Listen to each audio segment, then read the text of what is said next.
Film की शुरुआत में हमें 1944 का वक्त दिखाया जाता है। हम देखते हैं बहुत बड़ी जंग चल रही है। नाजी आर्मी एक आदमी को पकड़कर अपने साथ ले जा रही थी। उसके मुंह पर कपड़ा ढका हुआ था और उस आदमी का दोस्त बस उसे देखता ही रहता है। वो सोचता है कि आखिर ये आर्मी मेरे दोस्त को कहाँ पर ले जा रही है। जब उस आदमी के चेहरे से कपड़ा हटाया जाता है तो पता चलता है कि ये इंडियाना जोन्स है। दरअसल यहाँ पर नाजी बहुत सी एंटीक्स नायाब चीजों को जंग के बाद चुरा रही थी। उन्हें उसी जगह पर ऐसी चीजें मिली थी जो दुनिया में कहीं पर भी नहीं पाई जाती। इंडियाना भी यहाँ पर एक खास चाकू की तलाश में आया था। अब नाजी का एक साथी जिसका नाम वॉलेट होता है, वो उसे देखकर अपने बैग में रख लेता है। तभी उधर एक जोरदार धमाका हुआ था जिसमें इंडियाना बचकर निकल जाता है और एक गाड़ी में जाकर बैठ गया था। उसी गाड़ी में दो नाजी फौजी भी आकर बैठ जाते हैं। उन्हें ऐसा लग रहा था कि आगे उनका ड्राइवर बैठा है, इसलिए इंडियाना भी कुछ नहीं बोलता और बस गाड़ी चलाता रहता है। मगर आधे रास्ते में नाजी फौज को पता चल गया था कि ये इंडियाना है जो कि इनसे छूटकर भाग रहा है। अब जब उन्हें पता चलता है तो इंडियाना ने चलती गाड़ी से छलांग लगा दी थी और कुछ फौजियों को मारते हुए एक ट्रेन में चढ़ जाता है। उस ट्रेन में दरअसल सारे नाजी फौजी इस जगह से एंटीक्स चीजों को लेकर जा रहे थे। वो ट्रेन की डिब्बे में पहुंचता है जहाँ पर वो कीमती चाकू था, मगर देखने पर उसे पता चलता है कि वो असल नहीं बल्कि वो तो नकली था। ये बात नाजी के साथी वॉलर को पहले ही पता चल गई थी, इसीलिए उसने जानबूझकर उसे वहीं पर छोड़ दिया। वॉलर के हाथ में तो यहाँ पर बहुत ही कीमती मशीन लगी जो कि एक साइंटिस्ट ने बनाई थी, जिस वजह से वो टाइम ट्रेवल भी कर सकते थे। अब इन सब चीजों को वॉलर के पास इंडियाना का दोस्त भी देखता है जिसको इन्होंने पकड़ा हुआ था। उधर इंडियाना को बहुत ही एंटीक कीमती चीजें मिली थी। फिर वो वहाँ से एक दूसरे डब्बे में आकर बैठ जाता है ताकि कोई नाजी फौजी उसे पहचान न पाए। इंडियाना उधर ही अपने दोस्त को भी देखता है जो कि कुर्सी से बंधा हुआ था। वो उसे छुड़वा कर अपने साथ ले जाता है। आगे वाले डब्बे में इंडियाना को वॉलर मिलता है जिसके पास डिवाइस थी। वो उसको मुक्का मार के वो डिवाइस ले लेता है जिससे टाइम ट्रेवल भी हो सकता था। फिर वो दोनों इस ट्रेन के ऊपर भागते हैं क्योंकि ट्रेन के अंदर उन्हें पकड़ा जा सकता था, मगर नाजी उन्हें हर हाल में पकड़ना चाहते थे, इसीलिए वो उस ट्रेन के आगे बम ब्लास्ट कर देते हैं। जब इंडियाना ये देखता है तो अपने दोस्त को लेकर नहर में कूद गया था, इसीलिए दोनों बच गए थे। अब इन्हें पता चलता है कि ट्रेन के ऊपर बम नाजियों ने नहीं छोड़ा था, असल में ये काम अमेरिकन का था। अब वो टाइम ट्रेवल डिवाइस भी उनके कब्जे में थी, यानी कि वो डिवाइस इंडियाना को मिल ही नहीं पाई। अब कहानी आती है 1969 में। इंडियाना जोन्स अब बड़े हो गए थे। हमें उनका कॉलेज दिखाया जाता है जहाँ पर वो प्रोफेसर थे जो हिस्ट्री की चीजों के बारे में बताते थे। वो अपने सभी स्टूडेंट से एक सवाल पूछते हैं। सभी स्टूडेंट उनके सवाल का गलत जवाब देते हैं। यहीं पर हेलेना नाम की एक लड़की थी जो इंडियाना के सभी सवालों के सही जवाब देती है, जिसे सुनकर वो बहुत खुश हुए थे। वो यहाँ पर सबको एक साइंटिस्ट का नाम बताते हैं। वो कहते हैं कि वो बहुत सी चीजें बना चुके हैं जैसे कि हथियार और बहुत सी डिवाइसेस वगैरह जिनसे टाइम ट्रेवल भी हो सकता है। खैर इंडियाना अब कॉलेज से निकल जाते हैं। उनके पीछे हेलेना भी थी और साथ ही हेलेना के पीछे एक CIA एजेंट। एक होटल में बहुत सारे गुंडे हैं, उन्हीं में एक अमेरिकन एजेंट भी था। उधर वॉलर भी होता है जिसको हमने कहानी के शुरू में देखा जो एंटीक चीजों को चुराना चाहता था। ये अमेरिकन एजेंट वॉलर के लिए ही काम किया करता था। दरअसल वॉलर ने यहाँ पर सबसे अपनी पहचान छुपाई थी कि वो नाजी है। वो यहाँ पर नासा के साथ मिलकर काम किया करता था। सीन शिफ्ट होता है हेलेना और इंडियाना पर। हेलेना इंडियाना को बताती है कि मैं आर्कियोलॉजिस्ट की पढ़ाई कर रही हूँ, यानी कि मुझे तारीख में बहुत सी चीजों को जानने का बहुत शौक है। मैंने बहुत सी चीजों के बारे में गहराई से पढ़ा है।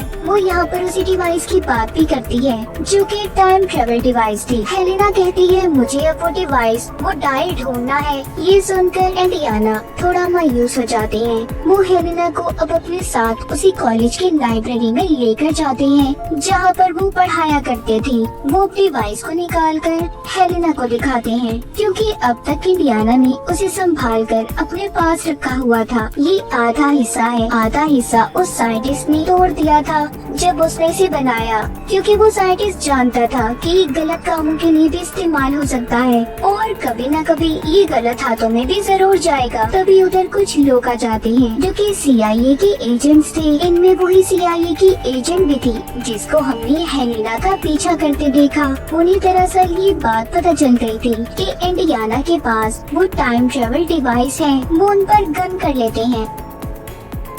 तभी यहाँ से हेलेना वो डिवाइस लेकर भाग गई थी। इंडियाना को पकड़कर एक वैन में डाल दिया जाता है और उनसे पूछते हैं कि बताओ वो डिवाइस कहाँ पर है। तभी आगे जाकर उनकी वैन रुक जाती है। आगे बहुत रश था क्योंकि आज के दिन नील आर्मस्ट्रांग चांद पर पहला कदम रखने वाले थे, इसलिए उनकी वैन को रोक दिया जाता है। अब ये सभी इंडियाना को लेकर पैदल जाने का फैसला करते हैं, लेकिन इंडियाना उन्हें चकमा देकर यहाँ से भाग गए थे। वो यहाँ से घोड़े पर चढ़ते हैं और फिर आगे ट्रेन में बैठकर यहाँ से निकल गए थे। आगे जाकर उनकी मुलाकात अपने दोस्त से होती है, क्योंकि वो अपने दोस्त के पास आ गए थे।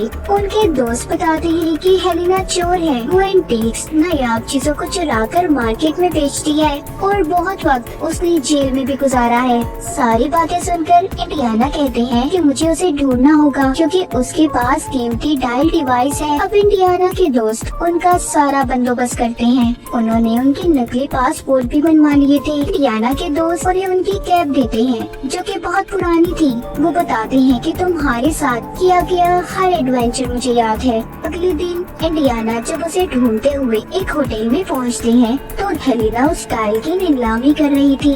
वो जब उसे रोकने के लिए आगे बढ़ते हैं तो उधर ही हेलेना का एक असिस्टेंट उन्हें रोक लेता है, जो कि उसका दोस्त भी था। वो हाथ झटकते हुए आगे बढ़ते हैं। वहीं पर इंडियाना वॉलर को भी देखते हैं। उन्होंने उसे पहचान लिया था कि वो नाजी है, क्योंकि उन्हें सब कुछ याद था। वो उसे देखकर बोलते हैं, हेलेना तुम इस टाइल की नीलामी नहीं कर सकती। तभी यहाँ पर लड़ाई हो जाती है। उस डिवाइस की सभी पीछे थी। आखिर में वो डिवाइस अब हेलेना के हाथ में आती है। वो उसे अपने असिस्टेंट की तरफ फेंकती है। तभी उसके हाथ से वॉलर उस डिवाइस को छीनकर ले जाता है। हेलेना और इंडियाना दोनों भागते हुए बाहर आते हैं, मगर तब तक वॉलर वहाँ से जा चुका था। इंडियाना एक ऑटो रिक्शा लेकर उनका पीछा करते हैं, मगर वो लोग जा चुके थे। वॉलर दिखाया जाता है जिसको CIA एजेंट बोल रही थी कि तुम जानते हो तुम्हारी वजह से न जाने कितने मासूम लोगों की जान चली गई। यानी कि इंडियाना के पीछे जो CIA के एजेंट पड़े थे वो सभी वॉलर से मिले हुए थे। वॉलर उस एजेंट को मार देता है और ये कहता है कि मैं नाजी हूँ, नाजी था और नाजी ही रहूंगा। यानी कि अब तक वो अपनी असली पहचान छुपाकर यहाँ पर जिंदगी गुजार रहा था। उधर दूसरी तरफ इंडियाना अपने दोस्त के पास जाते हैं जिसके पास शिप था, जो कि एक सेलर होता है। वो उसे कहते हैं कि देखो मुझे समंदर के अंदर जाना है, इसके लिए मुझे तुम्हारी मदद की जरूरत है। उनके साथ हेलेना और उसका असिस्टेंट भी थी। हेलेना तभी बातों के दौरान इंडियाना से पूछती है कि अगर आपको टाइम में पीछे जाने का मौका मिले तो सबसे पहले आप क्या करेंगे। वो कहते हैं अगर मुझे मौका मिला तो सबसे पहले मैं अपने बेटे को बचाऊंगा जो एक हादसे में मर गया था। ये बात कहकर वो उदास होकर वहाँ से चले जाते हैं। अब अगले दिन ये समंदर में अपना सफर शुरू करते हैं। उन्हें नाजी के शिप को ढूंढना था जो कि समंदर में डूबकर तबाह हो गया था। वहाँ पर बहुत से ढांचे भी पड़े थे जो उन लोगों के थे जो शिप में डूबकर मर गए थे। तभी वहाँ पर इनके पास एक व्हेल मछली आती है। इंडियाना उसे वहाँ से भगाते हैं। उन्हें उस शिप में एक बक्सा मिला था जिसे वो लेकर ऊपर आने लगते हैं। ऊपर इंडियाना के शिप में वॉलर के आदमियों ने कब्जा कर लिया था। जैसे ही वो उस बक्से को लेकर ऊपर आते हैं तो वो लोग उस बक्से को ले लेते हैं। उसमें एक बड़ा पत्थर था जिस पर अजीब सा कुछ लिखा हुआ था। अब ये उस पत्थर पर हेलेना को पढ़ने का कहते हैं, क्योंकि वो आर्कियोलॉजिस्ट थी। यहाँ पर वो अपनी चाल खेलती है और सारी बातें उन्हें गलत बताकर एक बॉम्ब ब्लास्ट कर देती है। और अब इसी बात का फायदा उठाकर इंडियाना, हेलेना और उसका असिस्टेंट एक दूसरी कश्ती में चले जाते हैं। इंडियाना उन्होंने वो पत्थर भी साथ ले लिया था। जब वो ये देखते हैं कि वो पत्थर तो बहुत भारी है, तभी वो उसमें आग लगा देते हैं। उन्हें लग रहा था कि शायद उसके अंदर कुछ तो जरूर होगा। जब वो उसे आग लगाते हैं तो उसमें से एक गोल्ड की शील्ड निकलती है, जिस पर दरअसल ये लिखा था कि दूसरी डाल का हिस्सा कहाँ पर है। उन्हें एक जगह के बारे में भी पता चलता है जहाँ पर वो साइंटिस्ट दफन था जिसने टाइम मशीन को बनाया था, और दूसरा हिस्सा उन्हें वहीं पर मिलना था। अब ये तीनों उसी जगह पर निकल जाते हैं जहाँ पर पहुँचते ही हेलियाना का असिस्टेंट अगवा हो गया था। इंडियाना को उसकी फिक्र हो रही थी। वो उन लोगों का पीछा भी करने की कोशिश करते हैं मगर नहीं पकड़ पाते। जाते हुए हेलिना इंडियाना को बताती है कि मेरा असिस्टेंट बहुत चालाक है, आप उसकी फिक्र नहीं करें, वो जानता है कि उसे मुसीबत से कैसे निकलना है। अब जब ये दोनों गार में पहुंचते हैं तो उधर पहले ही वॉलर के आदमी मौजूद थे। उस कार में जहरीली गैस छोड़ी गई थी। इंडियाना थोड़ा आगे बढ़ते हैं। उन्हें जो गोल्ड की शील्ड मिली थी उस पर आगे जाने का रास्ता लिखा हुआ था। अब आगे चलते हुए इन्हें गार में एक बहती हुई नदी में मिलती है जिसको ये लोग से पार करते हैं। इनके पीछे पीछे वॉलर के आदमी भी थे। आगे जाकर इंडियाना और हेलेना को उस साइंटिस्ट का मकबरा नजर आ जाता है। जब ये उस पत्थर को हटाते हैं तो उधर उसका पूरा कंकाल ढांचा पड़ा था। उधर ही भी उसी डिवाइस का दूसरा हिस्सा भी मिल गया था, जिसे देखकर इंडियाना बहुत खुश थी। हेलेना उधर बनी हुई तस्वीरों को देखती है जो कि आज के जमाने की थी। वहाँ पर एरोप्लेन और घड़ी की तस्वीरें बनी हुई थी, जिसे देखकर वो काफी हैरान होती है क्योंकि वो ये सोच रही थी कि उस जमाने में भला इन चीजों के बारे में किसी को कैसे पता होगा। वो उसी साइंटिस्ट के ढांचे पर बंधी हुई घड़ी भी देखती है जो कि आने वाले जमाने की थी। वो देखकर बोलती है कि ये बात तो काफी हैरान है, जो घड़ी इन्होंने बांधी हुई है ये टेक्नोलॉजी तो अभी तक आई भी नहीं। दरअसल यहाँ पर हेलेना को बात समझ आती है कि साइंटिस्ट वक्त से छेड़छाड़ कर रहे हैं, टाइम ट्रेवल को जानते हैं। तभी इंडियाना भी ये सुनकर कहती है कि ये सारी बातें सच हैं। तभी उधर वॉलर आ जाता है जो कहता है कि साइंटिस्ट कभी भी गलत नहीं था, टाइम ट्रेवल हो सकता है। अब वो उस डिवाइस का दूसरा हिस्सा इनसे ले लेता है और साथ ही जो साइंटिस्ट ने हाथ पर घड़ी बांधी हुई थी उसको डिवाइस पर रखता है तो वो चलने लगी थी। यहाँ पर हेलेना का असिस्टेंट भी आ जाता है जो वॉलर पर हमला करता है। तभी उधर गोलियां चलना शुरू हो गई थी, इसी उसमें इंडियाना भी जख्मी हो गए थे। वो हेलेना से कहते हैं देखो तुम जाओ, तुम्हारी जान को खतरा हो सकता है। अब हेलेना और असिस्टेंट यहाँ से निकल जाते हैं। वॉलर और उसके आदमी इंडियाना को लेकर अपने साथ चले गए थे। ये सभी एयरपोर्ट की तरफ जा रहे थे। रास्ते में जाता हुआ वॉलर इंडियाना को बताता है कि मुझे वो जगह मिल गई है जहाँ पर मैं टाइम ट्रेवल कर सकता हूँ। अब तो मेरे पास डिवाइस भी है, मुझे किसी चीज का कोई डर नहीं। उधर ही हेलेना अपने असिस्टेंट के साथ उनका पीछा कर रही थी, इन्हें छुप कर देख रही थी। वो अपने असिस्टेंट को एक प्लेन दिखाती है, कहती है उसे देखो, क्या तुम उसे चला लोगी? वो कहता है हाँ मैं कोशिश करूँगा। अब हेलेना एक बाइक की मदद से वॉलर के प्लेन में चढ़ जाती है। उसका असिस्टेंट भी प्लेन लेकर पीछे आ रहा था। वॉलर को वो जगह मिल गई थी जहाँ पर वो टाइम ट्रेवल कर सकता था। हम देखते हैं कि आसमान पर तेज रोशनी होती है और जहाज रोशनी में चला जाता है। पीछे ही हेलेना के असिस्टेंट का प्लेन भी था, यानी कि ये सब टाइम ट्रेवल करके वक्त में पीछे आ गए थे। उनका प्लेन काबू से बाहर हो जाता है क्योंकि जिस वक्त में ये गए थे वहाँ पर जंग चल रही थी और हर तरफ तबाही ही तबाही थी। अब हेलेना उस प्लेन को रोकने की कोशिश करती है मगर वो बेकाबू था, इसीलिए हेलेना भी प्लेन से लटक जाती है। इंडियाना आकर उसे बचाती है मगर तभी दोनों नीचे गिर गए थे तो उनका पैराशूट खुल जाता है और दोनों बच जाते हैं। उधर ही हमें वो साइंटिस्ट भी दिखाए जाते हैं जिन्होंने टाइम ट्रेवल मशीन को बनाया था। वो अभी भी बैठे उसे पूरा ही कर रहे थे, यानी कि ये वक्त तो पीछे का था। उस वक्त टाइम ट्रेवल मशीन बनी ही नहीं थी। वो अब उस प्लेन को भी गिरता हुआ देखते हैं जिसमें वॉलर था। वो प्लेन पूरी तरह गिरकर तबाह हो गया था। यहाँ पर साइंटिस्ट आकर वॉलर के हाथ से घड़ी को उतार लेते हैं जो कि उन्होंने